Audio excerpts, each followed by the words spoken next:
Hi,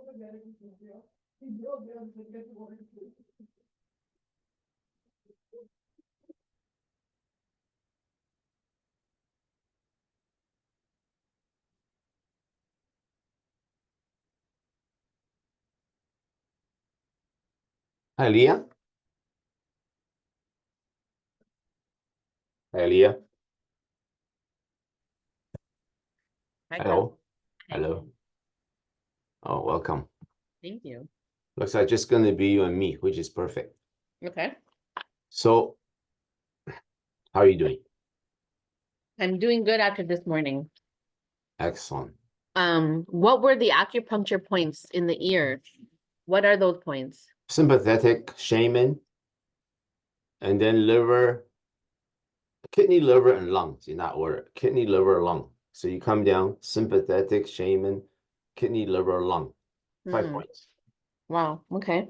So, about being present. So this idea of being present, acupuncture needle slows everything down. It's like you go into nature. You basically return to nature and you will discover present moment very easily. If you go to a place where there is quietude, where there's non-ordinary, if you go to a place that you've never been before, because there's no trigger for the brain to loop. When there's a lack of trigger to loop, you become present. When there's things which they take you into the moment, like a lot of physical sensations will bring us to the moment. That's why we have grown accustomed to really like gravitate to certain things that brings us to the moment. It could be food. Some of the stuff is not even necessarily good for us because we overdo it. Many things we do to bring us in the moment. It could be relationship, could be whatever, like games, could be whatever. Anyways, enough said. It's about being in the moment is the key. So how do we stay in the moment all the time?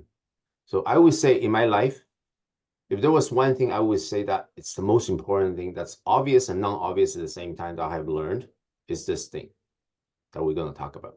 Everything. It means everything, okay? And it's like it's no coincidence that Buddha teaches this one thing and that's it. He says that what we need to learn, wisdom cannot be learned. You have to just find it yourself. Somehow it just has to happen. And you can't even find it. It's just like he doesn't even talk about it because there's just no words to tell us the path. Somehow it just happens. So I would say, it's sensation is the key. First of all, why are we not present? It's because our mind is busy. It's not because it's busy. This is not it. The busy mind is not a problem. It's because we're paying attention only to our brain. So we get this notion that we're actually thinking. We have control over this brain. You'll see during acupuncture, we have no control over this brain whatsoever. No more control over than we have over our kidneys. It just does its own thing. We are not the brain, you see. Once we identify with the brain, then there's no choice to get looped. It's just the key is to expand out of this challenge. To expand out, we need to go back to what we really are. We're spirits, right? We're awareness. We're awareness of the awareness. We're just like this ineffable awareness, and thoughts just appears to us. And then the other thing is the sensation appears to us. The entire universe is experienced through sensations and thoughts. Somehow this, when you have 200 trillion neurons, it creates this ineffable thing called thoughts. This is two things is happening at the same time. So the key is to be aware of sensations. If you're aware of sensations, you cannot be looped. So if you're in your body this moment, that's simple as that. They say, how do you know you're in your body? Can you feel something? If you can feel something, you're in the present. It's that simple. Do you feel present? Like, can you tell if you're present right now in the here and now? I can. Yeah. How would you know? How would you know if you're here or not? Right now, I am feeling lighter. Like I just in speaking to you, I feel I don't feel this tightness in my chest. It's almost like a tension release. And the tightness in your chest, in fact, can ground you too. That's the funny thing. Because that tightness in your chest, okay, is a sensation. If you focus on that sensation, as long as you're present with the sensation, now you're still in the moment. Because sometimes you need to feel tight in order to be in the moment. So being tight doesn't mean you're not in the moment. It's because the labels that we attach to that sensation usually say, oh, I don't like it. Oh, first of all, it says, I'm anxious. I don't want to be anxious. Why am I still anxious? And those are the thoughts that loop us away. So we're actually not at the sensory level. Once we move over to the symbolic layer of language, this is what loops us. Because we have so many words, we have so many ideas, so many concepts. We start to make stories about why I'm tight. Why am I feeling this way? Oh my God, I need to get rid of this in my childhood, whatever it is, I need to sort out. All of a That's sudden, exactly it. we're looped. So it's getting back. It's not to say that those thoughts, you can't control it because we're being programmed already with those thoughts. So to try to get rid of thoughts is just more thoughts. Well, the key is to stay at the sensory level. That's all there is to it. At the sensory level, the brain can do whatever it wants to do. It has no power to take us away from the here and now. We're automatically here and now. The key is to get to the sensory level. So there's a training technique. So you don't want to do this like you say, oh, I got to go to my body now. I need to do something, snap a little rubber band. I need to get a massage. I need to put some scent. Because when we're loop, we don't have any of those tools because we could be loop for 5 minutes. We could be loop for like half an hour before we kind of, whoa, what am I doing? You know? Yeah. I'm suddenly snap out of it. And before you know it, we start feeling bad for being looped. And then we're looped again. Back in again, right? Straight back in again. Yeah. So there's like, you find like frustratingly difficult. Yeah, I get frustrated in the loop because I have a very logical mind, so I want to think everything out. Yeah, that's we've been taught. See, our brain is automatically is it's like a machine that we've been trained, and we get attached to it because we have very brilliant minds. That's all the people that shows up, and also the other one is a very empathic heart. So the heart is a very, very powerful sensor of whatever is going on. Our mammalian sort of connection with people. We feel this feeling in the body, and then the brain labels it. Boom. That's this two thing is like a tempest. I call it the ocean and the wind. Hmm. You end up with a tempest and just one feed each other. But really, it's a thought that loop us away from the here and now. At the sensory level, the key is to be aware of sensation all the time. The trouble is that our awareness are so trained into attention to thoughts because that's what we need to do in order to get through school. However, ever since very young, we've been taught by our parents, right? Yeah. Think, think, think, think, think. Think twice, think 3 times. That message is like drilled into us, right? So, and we're rewarded when we do think. When we're not rewarded, we're punished when we're not, right? So we don't know how to play no more after a while. So we start to get really preoccupied by our thoughts. So the key is to get back to our body.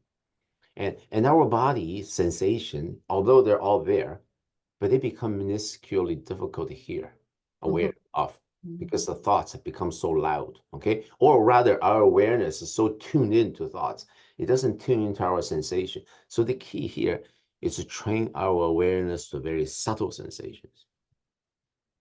It's very easy to pay attention to very gross sensations, like massage, very gross sensation, like jumping in cold water, like strong sensation, like food, right?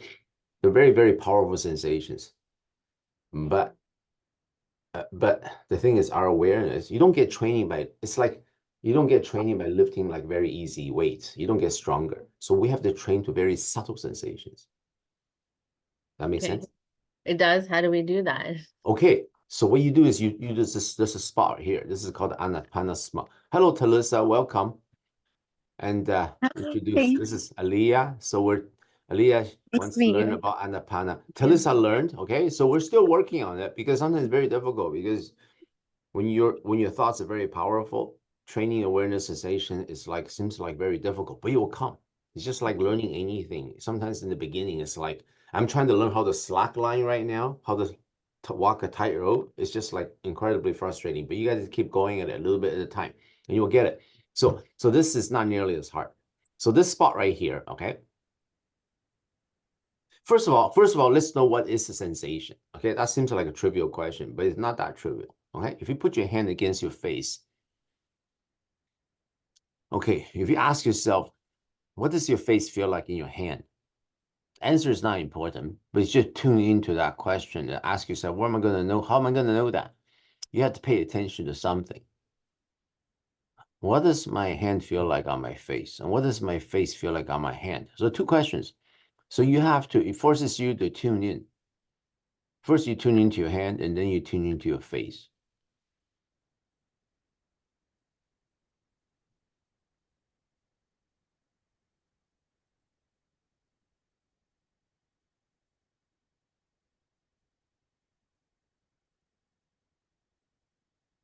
And you will notice your brain is like scrambling to look for answers. But in between, sometimes you're not quite sure. You're actually paying attention to sensation. There's something you're noticing. Maybe your hand is cooler than your face, and your face is warmer than your hand. So you're feeling warm and cold at the same time by tuning into that area. It's at the same area. It's a very same spot, but yet there's two different labels. Labels don't matter, but this exercise forces you to notice that there's something underneath the label. The language is a label. Underneath the label, there's actual an awareness of something happening. That's sensation. That's key. This is very not trivial. A lot of people cannot do that because they're so busy up here that they have not been able to pay attention to their body when thoughts are around.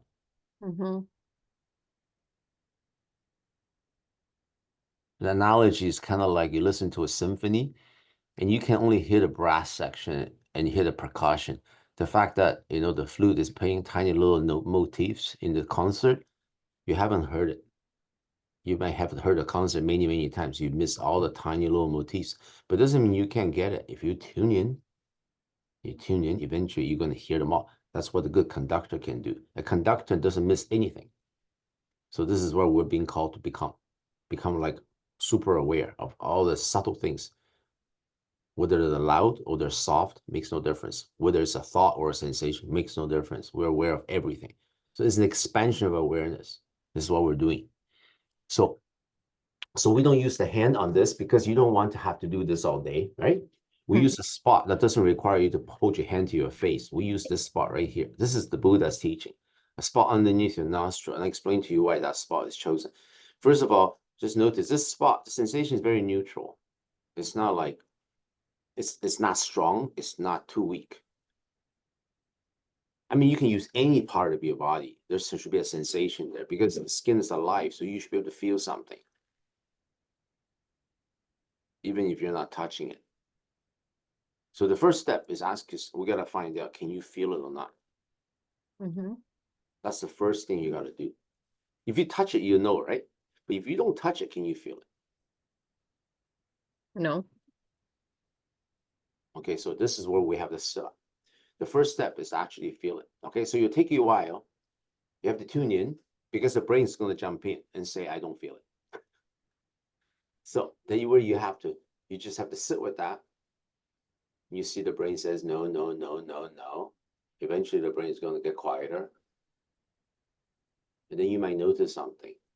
Now, you might find it easier if you direct your attention to an area closer to the nostril itself, or maybe even inside the nostril. Because there's airflow there, so it's a little easier to feel something. It's like if you were trying to find out the direction of the wind. If you're sailing, you lick your finger and you point it to the wind, and you see the direction of the wind is where your finger will feel the coolest. So you will turn your finger around. In the same way, that skin there is sensitive to the temperature in the room. So if you're in room temperature, it's not that obvious.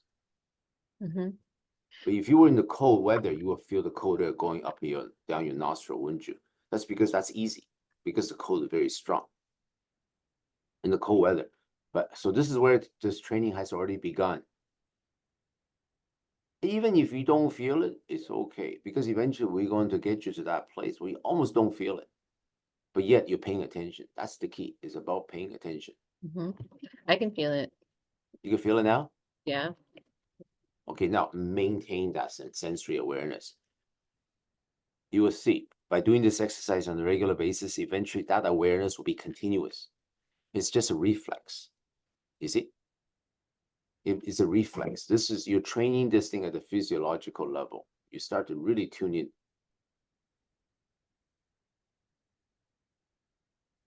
And you'll be able to do this while you're working, while you're talking.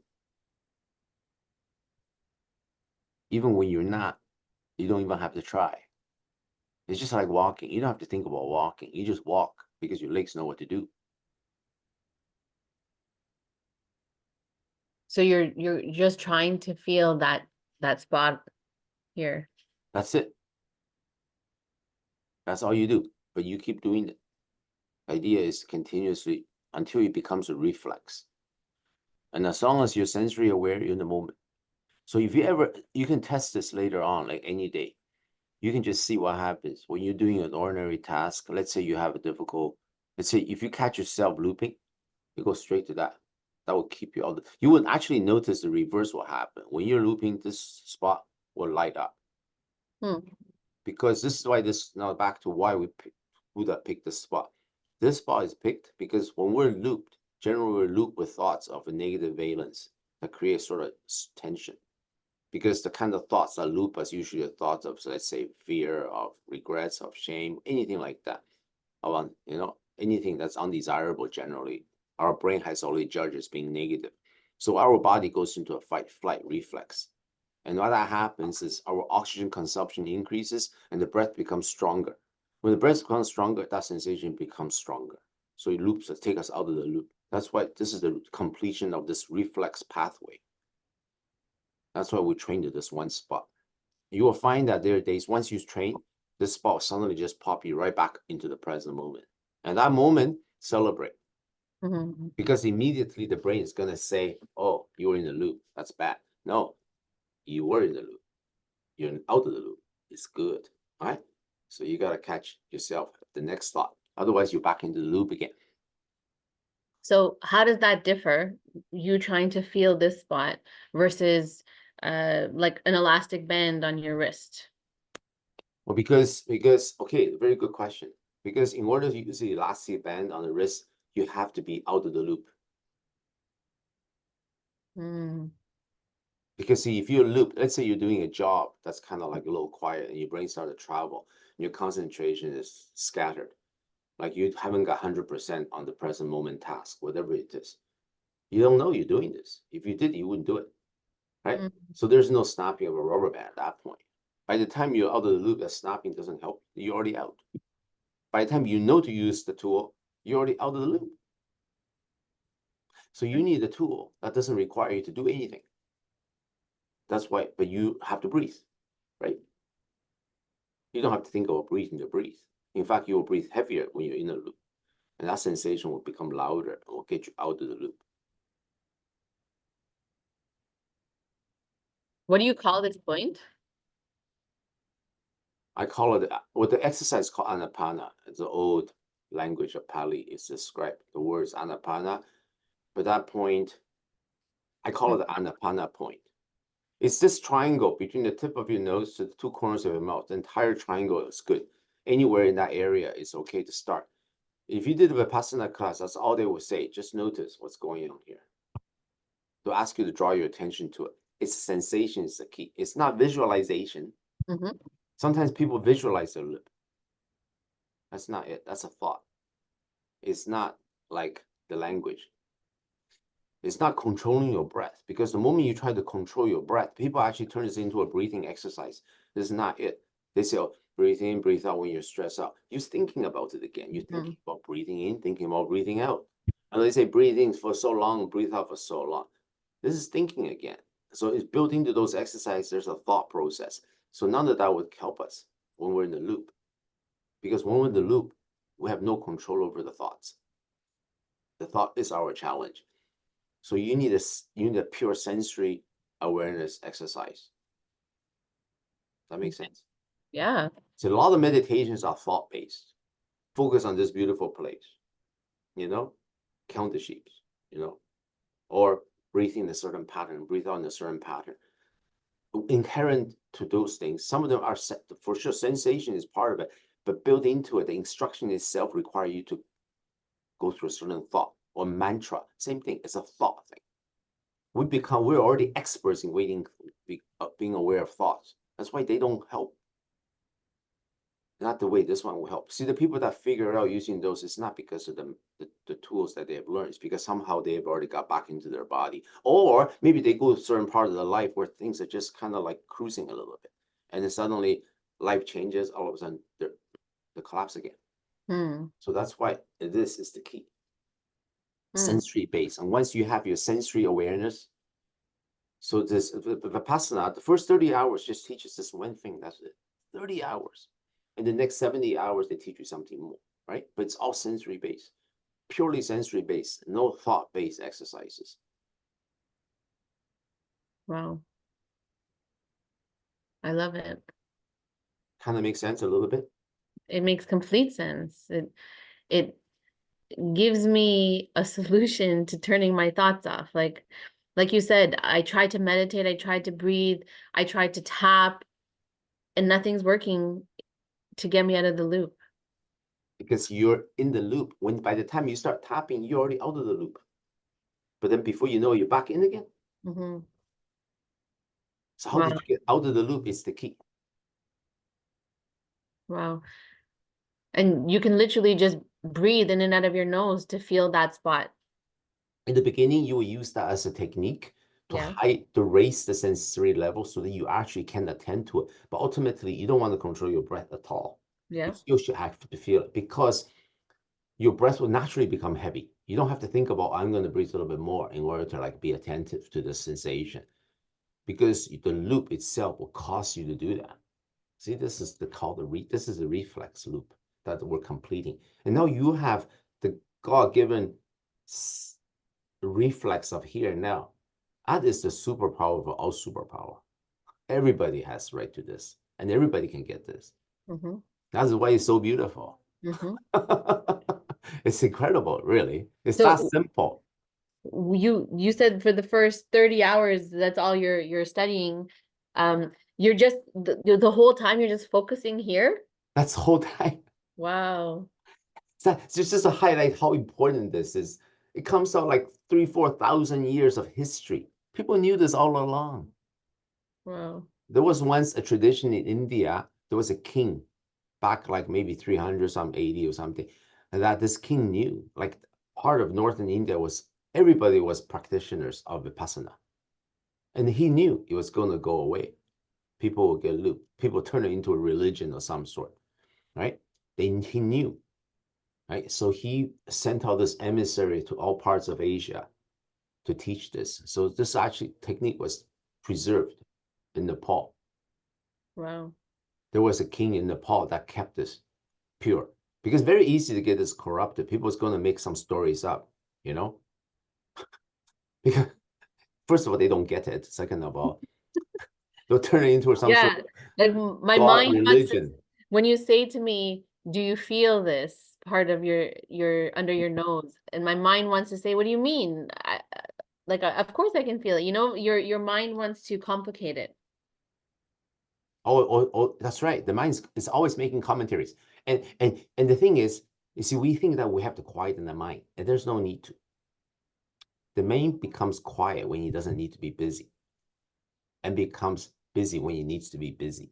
As long as we're present is the key. You want that mind to be as busy as it needs to. There's nothing wrong with having a busy mind. And that doesn't have to loop us out of the present moment at all. Because there are times when you have to think a lot. And there are times when you don't have to think at all.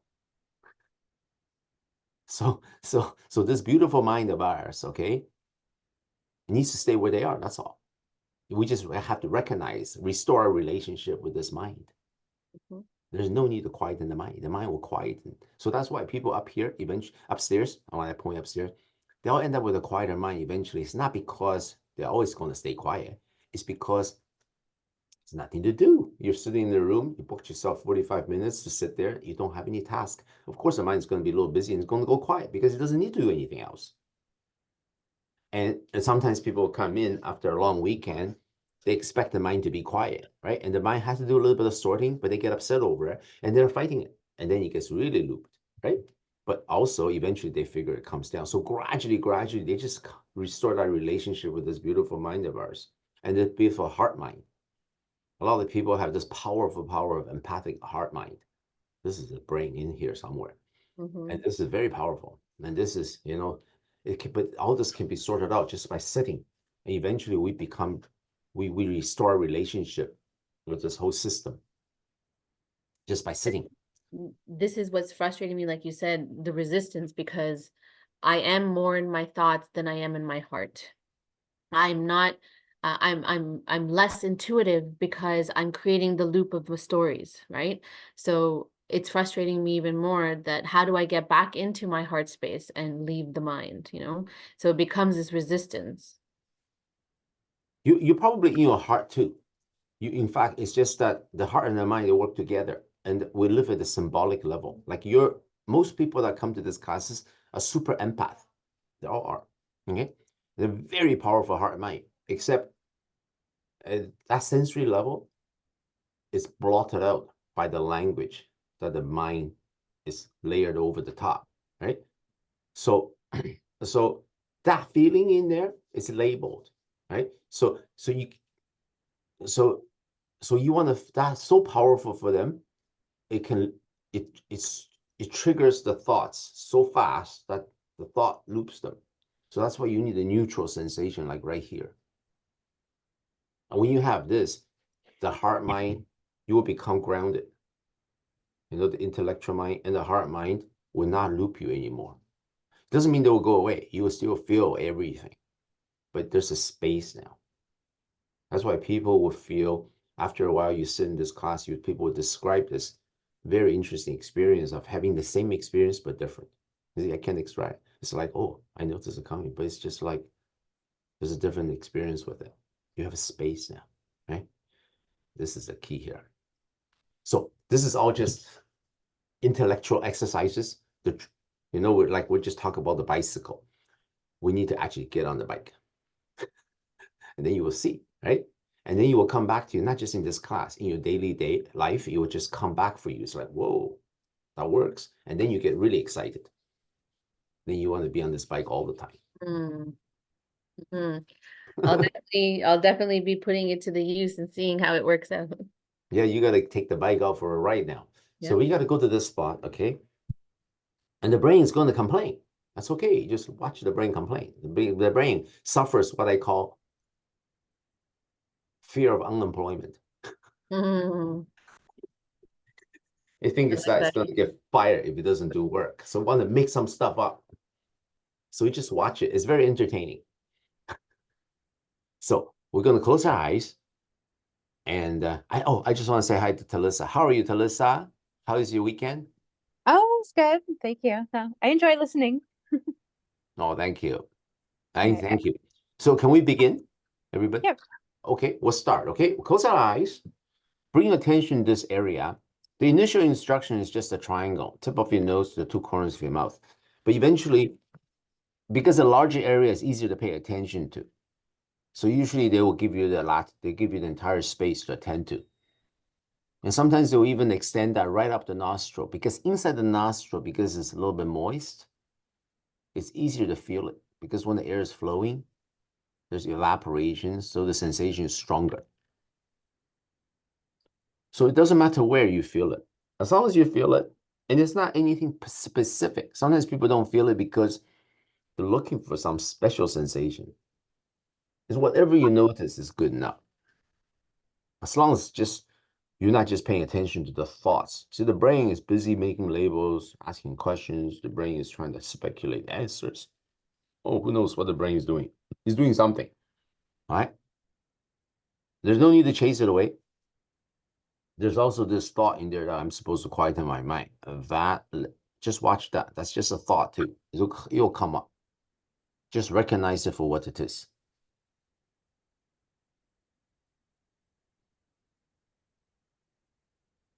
It's just like music. You're in a symphony. All this just like a symphony of thoughts and symphony of sensations. Sensations are very subtle in his case.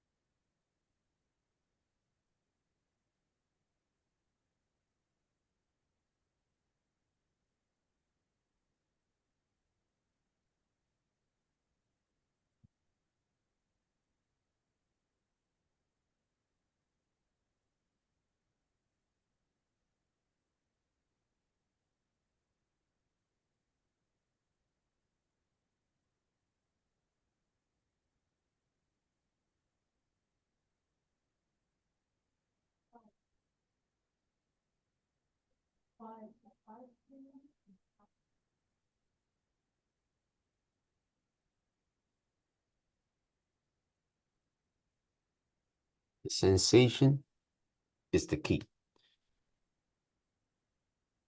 And you'll see your brain will label. That's okay. It's like you're taking a picture. You got this flower in the middle, and there's all kind of distractions, all kind of stuff is coming in. Even that wants your attention. You just attend to them all, but not at the expense of that one sensation. You still want to keep this. It's like you're the photographer. You're taking a picture. You want this sensation to be part of the picture. That's all. Everything else is welcome.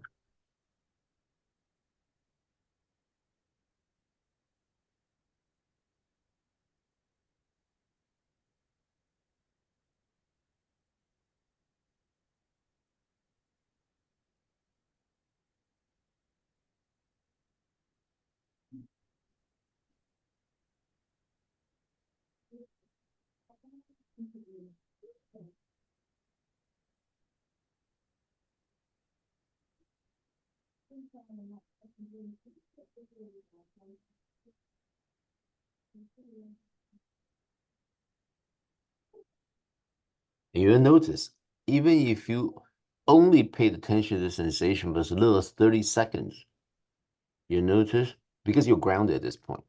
If you ground yourself to the present moment, even for 30 seconds, no matter what thoughts in your head, they cannot loop you. And when they don't loop you, what happens is your blood chemistry, like that fight and flight stress hormones, start to dissipate. They burn out.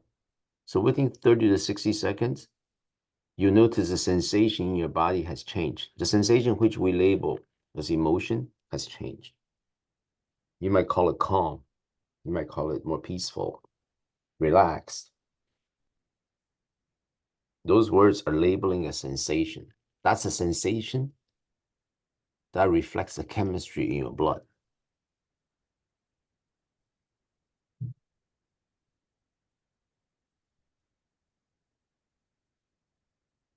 And then this is the first validation that this whole process is working for you.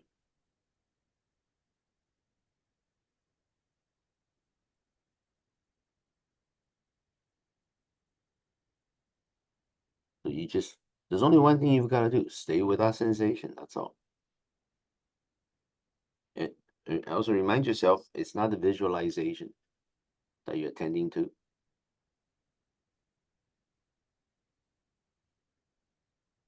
But the brain will do it just because the brain wants to visualize. If the brain wants to explain, the brain wants to describe or label,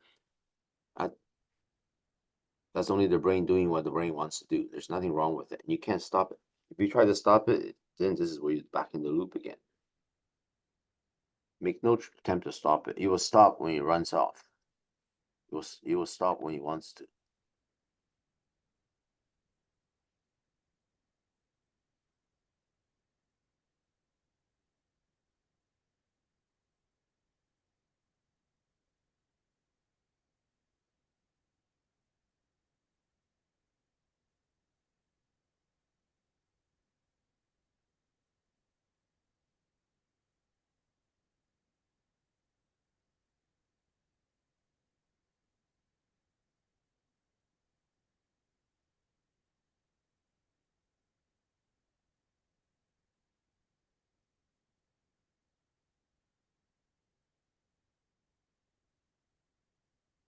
It's any sensation in this area. It's good enough. It doesn't have to be a tingling or buzzy. It doesn't have to be anything in particular. It's very important. It's just that pure awareness that this area is there. It's like, how do you know your lip is there? How do you know?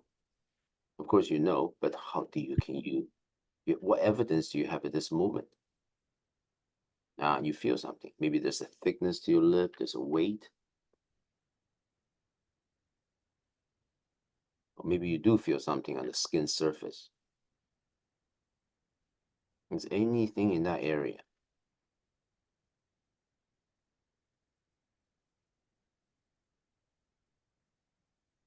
This is body awareness. So we're training ourselves to become bodily aware in this very neutral space, a neutral spot in our anatomy.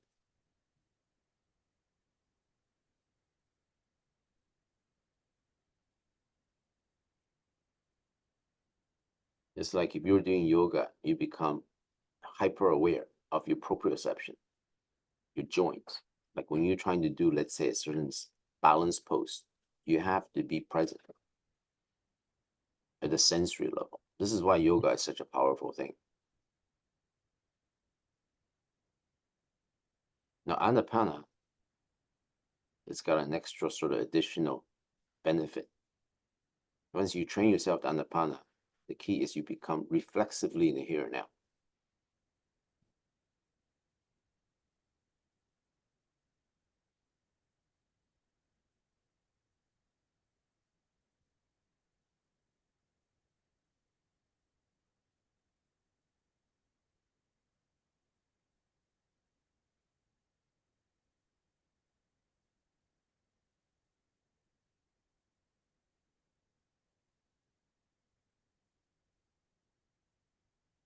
Yoga is powerful, but you can't do yoga all the time. But yoga will augment our sensory awareness. So they kind of work hand in hand. So all this physical, sensory, somatic-based exercises are useful. But this should be part of the process. Probably, I would say, the mainstay, the most important part.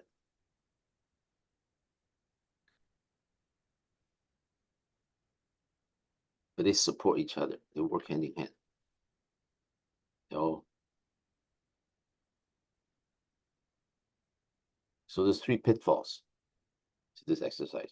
The number one mistake people make is that they spend a lot of time visualizing. They don't realize sometimes the instructor doesn't know.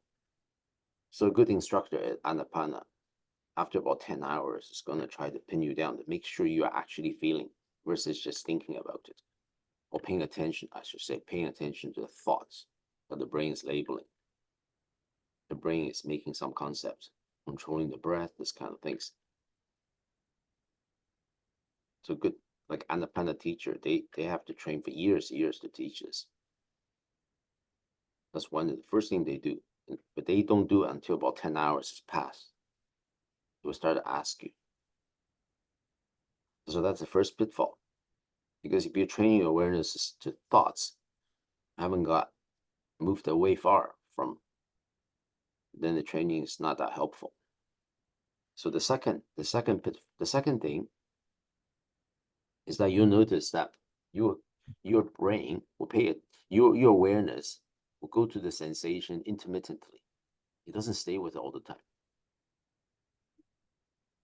Now you want to make this more continuous. That's the key. Otherwise, you notice that the sensation will come, and all of a sudden, it's not at the sensory level no more. It's some thought level, and then back to the sensation, thought, back. It keeps going back and forth. So this is okay in the beginning. But you recognize this and see if you can stay with the sensation continuously. So the way to do this, if you notice the sensation outside your nostril changes. We already know when the breath is going in, when the breath is coming out, there's 2 different sensations. The brain will label as being warmer when the air is coming out, or cooler when the air is going in.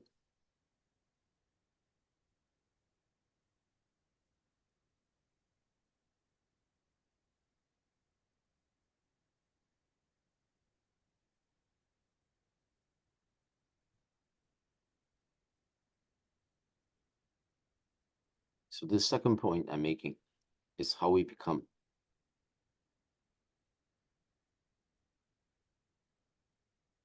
It's how we sort of make things a little bit more challenged. It's like any kind of training. If you're doing exercises,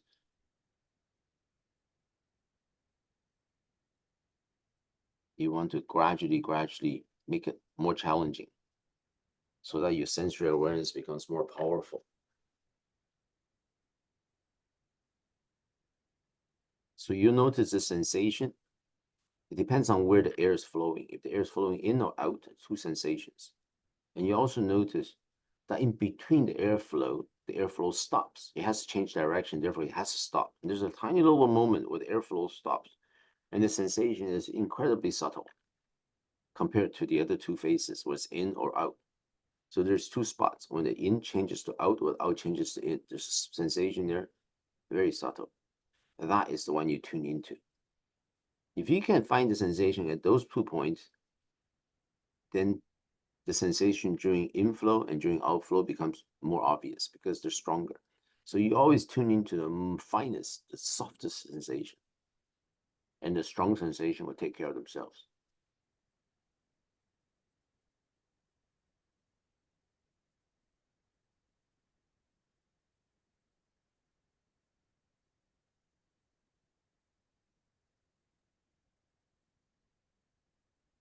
Immediately you'll be rewarded. The moment you go to the subtle sensations, within about 30, 60 seconds, your blood chemistry for the stress compounds burns right out. And then your brain is going to say, oh, I feel calm.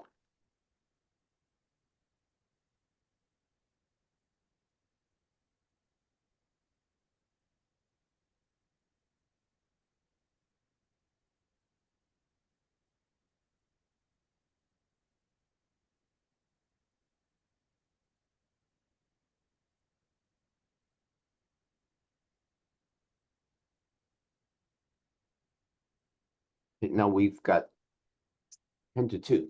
So I just want to regroup again. We kind of bring our attention back to each other. I want to kind of answer any questions, feedback. What did you notice?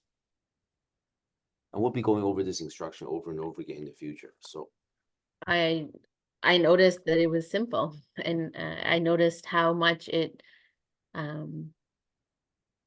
takes me away from thinking about the feeling, you know what I mean? The way you're explaining it is very straightforward and simple. wonderful. Thank you. That's good feedback. That's wonderful. I appreciate that feedback. It's good. We'll keep practicing. Yeah, for me it was good too. I feel very calm and tired now. Mhm. At first I had a lot of thoughts and then my brain kind of calmed down. And then now I just feel like I'm tired. Me You're ready too. for nap. That's beautiful. Yeah. That's wonderful. I'm so happy. So happy to be with you too. I'm so happy. Me too. Me too. Thank you. Me too. I'm so happy. I'm Yeah, so thankful. Thank you for this. Yeah, yes, it's a beautiful wonderful. thought. We'll be back tomorrow. I hope to see you two again. Yeah. Yeah, You I'd know, love this to just do. breaks my day up into two. It's like perfect. It's like I have 2 beautiful days. People have Mm, 1 beautiful, I have 2. I like it. That's amazing. I know.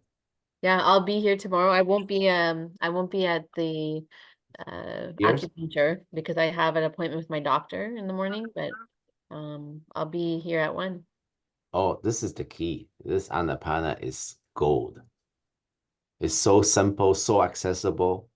I find that it even helps me drop in more, that if I start with Anapana, then I can do a meditation after. Oh, yeah. It's helped me to shut my thoughts off before my go-to was trying to use the meditation to shut my thoughts off. But what it was doing was it was distracting me.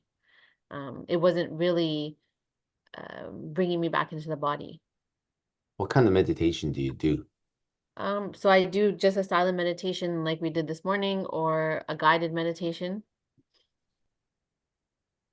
Is there any meditation you recommend? Do this, and then Yep. that's it. Okay. The brain wants to make it more complicated. Yeah, always. It wants to it refuse to believe that this is it because it suffers existential crisis when it doesn't have some sort of more complicated job to do. Yeah, You- I feel that when you say that. When you tell it, you know what, you're cool, man. You can just like take a day off. He's frightened to death. He says like, oh my God, you're gonna fire me, aren't you? Let me just comment. Such a great analogy. I love that. It's gotta be more complicated than this. Mm. It can't be this simple. But you know, exercise is a beautiful thing. Physical things like yoga is a beautiful thing because you get benefit.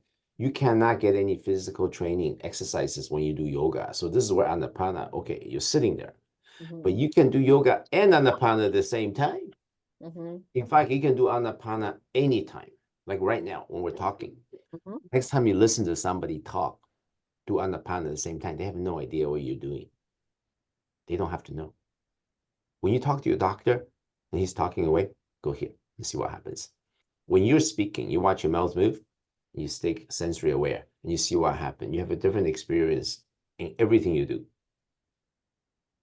So Anapana is like it's not just a meditation, it's a way to be. You develop a way, just like you're aware of your feet when you're walking.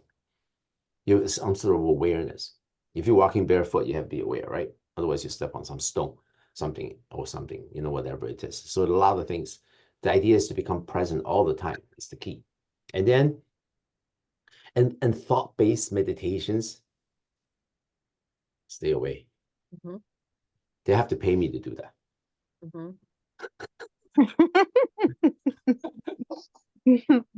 That's called work. That's not play. So no rules, you see. There are no rules. All the rules that we follow is in order to make some income or, you know, cook food and stuff like this, right? There's a bunch of rules that we have to follow. So that is part of this whole system. But in terms of this sensory awareness training, it's more like playing. You pay attention to the sensation like in Anapana or like in your acupuncture. You just sit there and you just watch what's going to happen next. You have no idea. That's how a kid is. A kid has no idea. There are no rules until we program them. So now we're programmed, so we got to have it both ways. You can just see it. The brain is doing this. That's okay. Anyways, Okay. that's good. So thank you very much, guys. Thank you very much. Thank you so much. Oh yeah, so tomorrow we see you. And if you want to come to the water edge, shoot me a little text, okay? Okay, I'll sounds good. make sure we time so that we're not like, we'll meet up. Thank you, Carlos. Thank you. See you. Bye. Bye. Bye, Talissa. Bye, Talissa. Bye. Have a good day. You Bye. too.